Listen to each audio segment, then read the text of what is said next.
know. Bucs blew out the Packers back in Week 6. Advantage Bucs?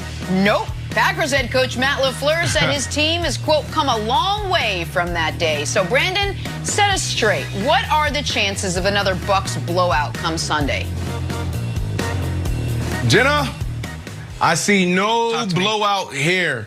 If there is a blowout, it's going to be the Tampa Bay Buccaneers being blown out. And you guys know I have the Bucs and the Bills in the Super Bowl. Yeah, man, because I had Coach Todd Bowles, and I know that defense really well. Like, I used to be out there making those calls. This defense is really, really, really, really good, but it's also complex and sophisticated.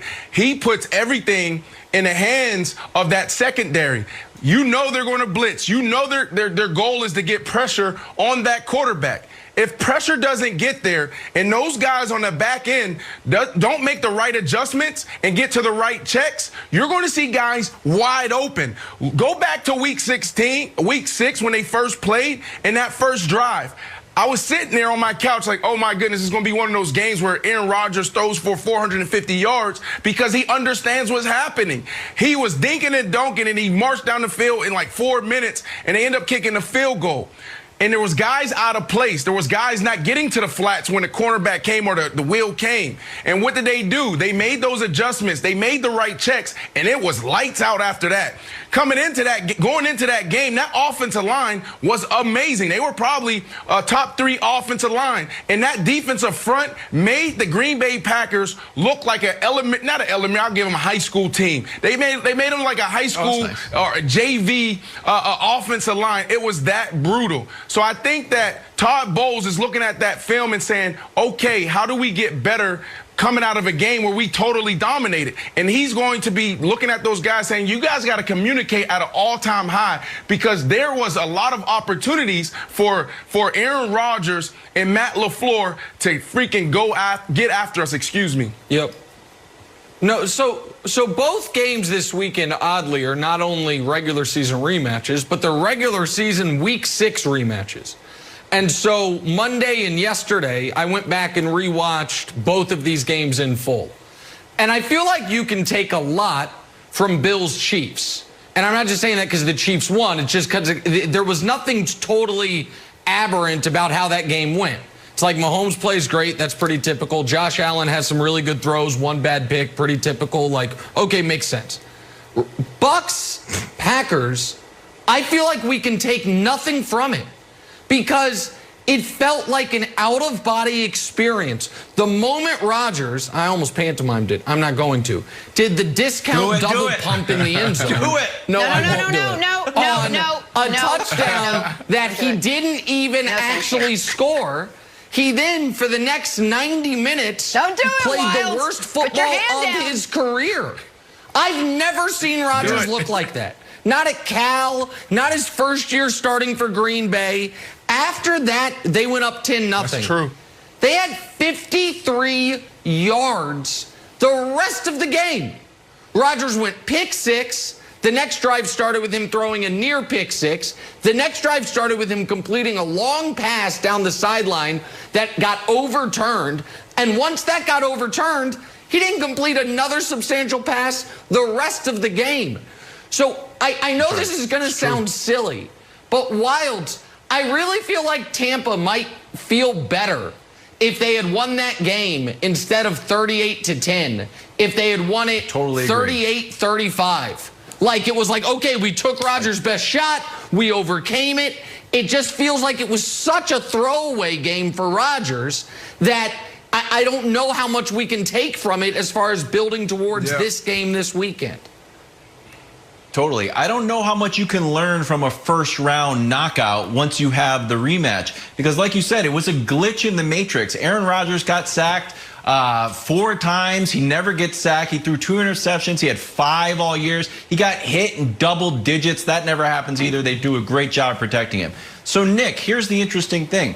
I think Tom Brady is actually at the disadvantage. Because as bad as Aaron Rodgers played, what did the Bucs do that day? Hand it off. Hand it off, hand it off. Tom Brady, no one's talking about it, only threw for 6 more yards than Aaron Rodgers. So I feel like Tom Brady is going to look at this defense and be like, I didn't really do my thing last time we played because the game was such an aberration. We just relied on the run. So I think Aaron Rodgers has the advantage and Tom Brady's at the disadvantage, Nick. Well, then I almost feel like we all agree you can throw this first matchup out, which, Brandon, brings me to a different point that I want to run by you. Rodgers has never played this round in this building. This is Rodgers. This is kind of remarkable. Every single quarterback that has been to at least 4 conference championship games has hosted multiple, at least 2 in their building. This is Rodgers' 5th. And he's never played it at home. This is remarkably Brady's 14th. Brady has played 7 at home, 7 now on the road. And so for Rodgers has never been this close to the Super Bowl as the favorite, as the guy that's expected to win. The only year they were the favorites was when they were 15-1 and they lost a round prior. And so that speaks to the Packers not doing a great job building around him, but that's a different discussion. Rodgers has an odd, different pressure because he's finally has a building or a game in his building to go to the Super Bowl, remarkably for the first time in his entire career. Listen, Nick, I love all of that. But at the end of the day, if those guys on the back end, the secondary, the safeties and cornerbacks hold up, this is going to be ugly for Aaron Rodgers. I don't care where they're playing. I'm telling you right now, because they have the better defense. So you compare the Tampa Bay's defense to the Green Bay Packers defense. That's right. And who's That's better? Who do you ride with, right? Tampa. And then you look at the pass catchers. You can potentially say Devontae Adams is the better wide receiver, right? He's one of the top 1, 2, or 3 receivers in the league.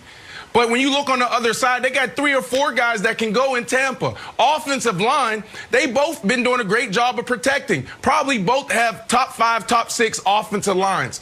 Quarterback position, I give the edge to Aaron Rodgers physically, but mentally I give the edge to Tom Brady. This is why you bring Tom Brady in. So while to your point, you're handing the ball off, that's exactly what I want Tom Brady to do in this game. I want to see you guys run it for 35 times plus. That's what I want to see. And then in those critical moments, in the 2-minute drill, that's when I need to see Tom Brady light it up and make the right decisions. He didn't do that at the beginning of the year. What he was doing was throwing it down the middle of the field, interception here, pick there, throwing the ball in the dirt. And what you've seen the last 5 games is Tom Brady just totally going to a whole nother level. There's an argument that Tom Brady is playing the best football that he has ever played if you break down the last 5 to 6 games. He looks good mentally. He looks good physically. I'm telling you. You're getting me mad. You're going to attack Patriots' legacy. He threw for less than 200 yards against the Saints, everybody. I'm pro Tom Brady, but it was less than 200 yards, and the defense gave him 4 turnovers. The Lions team that he played so great against didn't have a coach. They didn't have a coach, and he ran up the score. So this idea that Tom Brady is playing like 2008 Tom Brady is maniacal. Just hold on, real quick. I do think there is an interesting angle on the Bucs defense because the Bucs defense against the Saints looked unbeatable. Some of that was Brees' self-inflicted wounds. If the Bucs defense plays the level they played against Taylor Heineke, who essentially played a homeless man Aaron Rodgers game, he's running for first downs, he's finding guys, then they can be had. The Bucs defense, Jenna, that showed up against Washington absolutely can be had by Aaron Rodgers. There's no doubt about that. Yeah, nobody cares about what you're saying. Nobody cares because later this morning, you are getting the Pinto Ron treatment. Please.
If there is a blowout, it's going to be the Tampa Bay Buccaneers being blown out. And you guys know I have the Bucs and the Bills in the Super Bowl.